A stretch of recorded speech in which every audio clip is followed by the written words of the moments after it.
And with the North Carolina Senate now approving a 12-week abortion ban, the GOP supermajority will be put to the test. Thanks for joining us. I'm Lena Tillett. And I'm Gerald Owens. It's 48 hours after the bill was introduced. It heads to the governor's desk, where it will be vetoed. But then what? That's what opponents to this bill are worried about. If Republicans stick together, they have the votes to override the veto.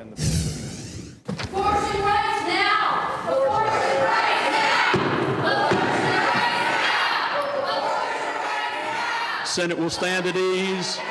Sergeant at Arms will clear the gallery.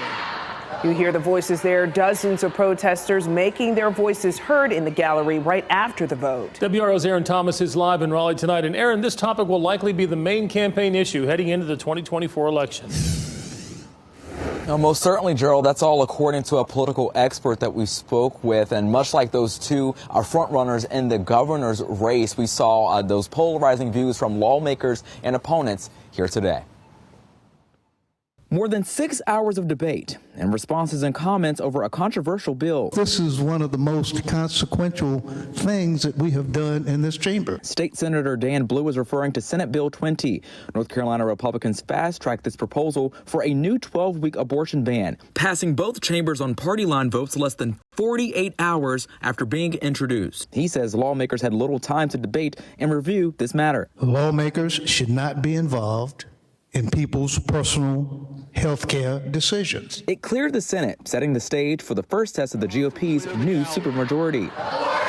A loud protest broke out when the new abortion restriction bill was passed on Senate floors. You may not agree with me that life begins at conception, and that is okay. State Senator Amy Galey proudly backing the bill. She even took to Twitter, calling abortion, quote, a tragic and irreversible act of violence that ends the life of an innocent child. We should be able to come together as a lawmaking body, put aside our personal opinions, and see that this is a good bill for North Carolina. We spoke with Catawba College professor Michael Bitzer, a top expert on North Carolina politics. Here's what he says about further abortion restrictions. Will there be any potential backlash to moving so aggressively on this particular issue?